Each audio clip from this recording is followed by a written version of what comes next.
Hello trainee, आज का ये video electrician first year practical exam date 17 जुलाई जो कि आज था। आज जो भी प्रैक्टिकल एग्ज़ाम में क्वेश्चन आए थे उसी से संबंधित कुछ वाइवा क्वेश्चन के बारे से आज के इस वीडियो में हम देखेंगे। इसके पहले भी कुछ वीडियो अपलोडेड है, उसको प्लेलिस्ट में जाकर सभी को पूरा देखना है। तो सबसे पहले जितने भी क्वेश्चन आए थे उन सभी क्वेश्चन का उद्देश्य हमें याद रखना है। पहला उद्देश्य है टी ज्वाइंट करने का अभ्यास करना। तो इससे क्वेश्चन पूछ सकता है टी ज्वाइंट का क्या उपयोग है। तो जैसा कि आप डायग्राम में देख रहे हैं, टी ज्वाइंट का उपयोग मुख्य लाइन से या सप्लाई लाइन से या सर्विस लाइन से शाखा लाइन के रूप में किया जाता है। मतलब शाखा के रूप में सप्लाई प्राप्त करने के लिए टी ज्वाइंट का उपयोग किया जाता है। अगला उद्देश्य है लोड को एनर्जी मीटर के साथ जोड़ना और उसे चालू करना। तो एनर्जी मीटर जो होता है कुछ इस तरीके से दिखता है, जैसा कि आप डायग्राम में देख सकते हैं। इसका उपयोग घरों में या उद्योगों में बिजली खपत का पता करने के लिए किया जाता है। इसमें कुल 4 टर्मिनल होते हैं, 2 फेज़ के और 2 न्यूट्रल के, जिसमें इनपुट हम फेज़ न्यूट्रल में देंगे और आउटपुट न्यूट्रल फेज़ में देंगे जहाँ पे कोई लोड लगा रहेगा। तो इसमें कुल 4 इंडिकेटर भी होते हैं, फेज़ का, अर्थ का, रिवर्स का और कैलिब्रेशन या लोड का। तो इस इंडिकेटर के बारे से अब देखते जाएंगे। फेज़ वाला इंडिकेटर कब जलेगा? जब हम इसमें इनपुट सप्लाई देंगे। फेज़ और न्यूट्रल जैसे ही एनर्जी मीटर में इनपुट जाएगा तो फेज़ वाला इंडिकेटर जलने लगेगा। अर्थ वाला इंडिकेटर कब जलेगा? जब आउटपुट सप्लाई जो निकल रहा है वो बिना किसी यूज के ज़मीन में जा रहा होगा, तो उस स्थिति में अर्थ वाला इंडिकेटर जलेगा। और रिवर्स वाला कब जलेगा? जब सप्लाई रिवर्स हो रहा हो। कैलिब्रेशन या लोड वाला कब जलेगा? जब आउटपुट साइड में कोई लोड कनेक्ट हो। तो कैलिब्रेशन का जो लाइट है बंद चालू होता रहेगा। लोड अगर हम बढ़ाएंगे तो बंद चालू होने का स्पीड भी उसका बढ़ जाएगा। अगर कैलिब्रेशन का लाइट 3200 बार बंद चालू होता है तो डिस्प्ले पर 1 यूनिट दिखाएगा, और 1 यूनिट का कीमत गांव में 3 या 4 रुपया होता है। मतलब बिजली की खपत को यूनिट के रूप में दिखाने वाला मीटर एनर्जी मीटर कहलाता है। अगला उद्देश्य है फ्लोरोसेंट ट्यूबलाइट कनेक्शन करना। तो ट्यूबलाइट का जो कनेक्शन है कुछ इस तरीके से रहता है सर्किट डायग्राम। ये सर्किट डायग्राम आपको वाइवा वाला बनाने के लिए भी बोल सकता है। तो इस सर्किट डायग्राम को प्रैक्टिस करना है। तो इसमें क्या क्या पूछ सकता है वो देखेंगे। तो ट्यूबलाइट को चलाने के लिए एक चोक का और एक स्टार्टर का आवश्यकता होता है, और इन्हीं से क्वेश्चन बनने वाले हैं। चोक क्या है देखेंगे। चोक का 2 काम होता है, और चोक एक ट्रांसफार्मर की तरह है, हमें पता है, जिसमें क्या होता है वाइंडिंग होता है। और वाइंडिंग इसमें हुआ है तो वाइंडिंग इसका कुछ ज़्यादा टर्न है। तो वाइंडिंग ज़्यादा होने के कारण ये ज़्यादा वोल्टेज निकालेगा और ट्यूबलाइट को देगा, एक काम। दूसरा काम कम करेंट देगा। कम करेंट क्यों देगा? वाइंडिंग इसका ज़्यादा है, टर्न ज़्यादा है, तो वाइंडिंग का लंबाई भी ज़्यादा हो गया। लंबाई ज़्यादा तो रेजिस्टेंस ज़्यादा, और रेजिस्टेंस अगर ज़्यादा है तो करंट कम हो जाएगा। तो चोक का एक और काम क्या है? ट्यूबलाइट को कम करंट देना। जैसा कि आप देख रहे हैं, चोक जो है ट्यूबलाइट के साथ में सीरीज़ में जुड़ा है। फेज पहले चोक में जाएगा और चोक से हाई वोल्टेज और लो करंट सीधा ट्यूबलाइट में जाएगा। अगला देखेंगे स्टार्टर। स्टार्टर एक प्रकार का वो भी लाइट जैसा ही कुछ इक्विपमेंट है, जिसमें 2 धातु वाला बाईमेटेलिक रहता है, और साथ ही साथ नियॉन जो कि ठंडा गैस है वो भी उसमें रहेगा। तो जैसे ही इसमें स्टार्टर में सप्लाई जाता है, बाईमेटेलिक जो धातु होते हैं, 2 धातु आपस में जुड़े रहते हैं, वो मुड़ के अलग हो जाते हैं। हीलियम गैस उसे ठंडा करेगा और जोड़ देगा। फिर कुछ समय बाद वो दोनों धातु गर्म होंगे, फिर अलग हो जाएंगे। हीलियम गैस भी फिर उसे ठंडा करेगा। तो कुछ इस तरीके से स्टार्टर जुड़ने का, अलग होने का मतलब चालू होने का, बंद होने का काम करता है।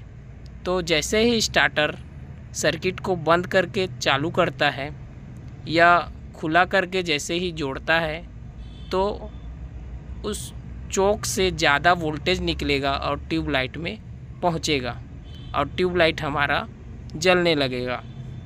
और ट्यूबलाइट के बारे से देखेंगे। ट्यूबलाइट के अंदर में आर्गन और क्रिप्टॉन गैस भरा रहता है और जो ट्यूबलाइट सफ़ेद कलर का दिखता है वो सफ़ेद कलर फास्फर का लेयर रहेगा और इसी फास्फर के लेयर के कारण ट्यूबलाइट सफ़ेद प्रकाश बाहर दे पाता है। और एक बार अगर ट्यूबलाइट चलने लगा तो स्टार्टर को हटा देने पर भी ट्यूबलाइट चलता रहता है। अगला उद्देश्य देखेंगे, सिंगल फेज ट्रांसफार्मर में आयरन लॉस या लौह हानि और कॉपर लॉस या तांबा हानि पता करना। तो ट्रांसफार्मर में ये दोनों हानि हमें पता करना है इस प्रैक्टिकल में। तो ट्रांसफार्मर का डायग्राम देखेंगे। कुछ इस तरीके से ट्रांसफार्मर दिखता है जिसमें हमें क्या देखने को मिलेगा, एक तो कोर देखने को मिलेगा, फ्रेम बोलेंगे इसी को, और उसी फ्रेम में वाइंडिंग हुआ है जो कि तांबा का है। तो दो चीज़ दिखता है ट्रांसफार्मर में, एक तांबा और एक कोर या फ्रेम। तो हानि भी इसमें दो ही होगा, तांबा हानि और कोर या आयरन लॉस बोलेंगे। तो हानि भी इसमें दो रहेगा और दोनों हानि को हमें बारी बारी निकालना है। तो सबसे पहले हम देखेंगे लौह हानि या कोर लॉस देखेंगे। तो ट्रांसफार्मर में लौह हानि ज़्यादा वोल्टेज के कारण होता है। अगर ट्रांसफार्मर में ज़्यादा वोल्टेज आ रहा है तो उस ट्रांसफार्मर के कोर में या फ्रेम में कौन सा हानि होगा, लौह हानि होता है। तो अगर ट्रांसफार्मर में लौह हानि पता करना है तो इसके लिए हमें ज़्यादा वोल्टेज की आवश्यकता होगी। और ज़्यादा वोल्टेज कब मिलता है, जब सर्किट में ओपन सर्किट हो। तो ट्रांसफार्मर के हाई वोल्टेज साइड को हमें ओपन रखना है जो कि हाई वोल्टेज 225 वोल्ट है, और इसे अगर हम ओपन रखेंगे तो वोल्टेज का मान बहुत ज़्यादा बढ़ेगा और अच्छा रीडिंग हमें वाट मीटर में मिलेगा और उस रीडिंग को हम नोट कर सकते हैं और हमें पता चल जाएगा कि ट्रांसफार्मर में आयरन लॉस या लौह हानि कितना हो रहा है। तो हाई वोल्टेज साइड को लौह हानि पता करने के लिए ओपन करते हैं और लो वोल्टेज साइड में हम लौह हानि पता करेंगे, या लो वोल्टेज साइड में हम वाट मीटर को कनेक्ट करेंगे। और लो वोल्टेज जितना भी है, आप देख सकते हैं 110 वोल्ट है, उसको हम ऑटो ट्रांसफार्मर की सहायता से 110 में सेट करके लो वोल्टेज या प्राइमरी वाइंडिंग को देंगे और जितना रीडिंग वाट मीटर में हमें मिलेगा वही उसका लौह हानि होगा। और आज के प्रैक्टिकल में हमें लौह हानि या आयरन लॉस 40 वाट मिला।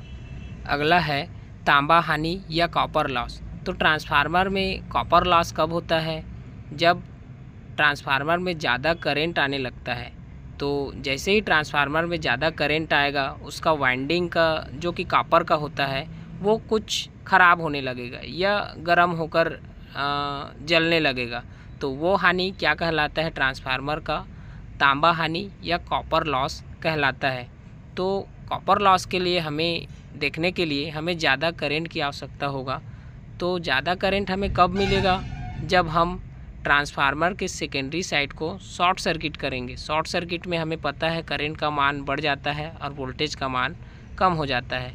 तो लो वोल्टेज साइड यानी कि टर्न कम है मतलब लो वोल्टेज है, और टर्न कम है मतलब रेजिस्टेंस कम है, तो करंट ज़्यादा है। और ज़्यादा करंट वाला मतलब वाइंडिंग है, तो ज़्यादा करंट वाले वाइंडिंग को हम जो कि सेकेंडरी है उसे शॉर्ट करेंगे, और जो कि एलवी है, और हाई वोल्टेज जो कि 225 वोल्ट का है उसमें हम वाट मीटर को जोड़ेंगे और उसी वाइंडिंग में हम क्या करेंगे, कॉपर लॉस पता करेंगे।